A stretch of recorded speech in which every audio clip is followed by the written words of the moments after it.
তাড়াতাড়ি অফিস ছুটি হওয়ায় চলে গেলাম বড়বাজারে।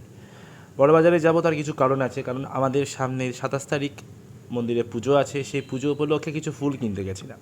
দোকানটায় গেছিলাম, সেই দোকানের ফুলের কালেকশন অসাধারণ, মানে কি নেই, আমি তো দেখে অবাক যে এত সুন্দর ফুল। আমি আবার ফুল নিয়ে ক্যাত মারছিলাম, আমার সাথে ছিল রিক, শুভ, সুপ্রিয়া আর বনি। ফুলের মার্কেট থেকে বেরিয়ে আমরা হাঁটতে হাঁটতে চলে গেলাম বাস স্ট্যান্ডের দিকে। বাস স্ট্যান্ডে গিয়ে সেখান থেকে বাসে উঠে আমরা যাবো এখন চাঁদনি। চাঁদনিতে কিছু লাইট কেনার আছে, লাইট। আর শুভ বললো ওর কিছু মোটর কিনতে হবে ওর প্রজেক্টের জন্য, তাই একটু মোটরও কিনবো। বাস থেকে নেমেই রিক গান ধরলো, পুরো গানটা দেওয়া যাবে না কারণ খুবই বাজে একটা গান ধরেছিল।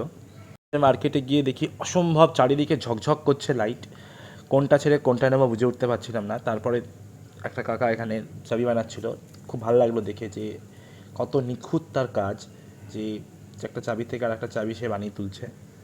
সেখান থেকে কিছু লাইট, তারপরে ওইখান থেকে মেট্রো ধরে আসলাম দমদম। দমদম থেকে এসে কিছু পাইপ কিনলাম, যে পাইপগুলো কাজে লাগবে সেগুলো রীতিমতো ঘাড়ে করে নিয়ে এসেছি আমরা।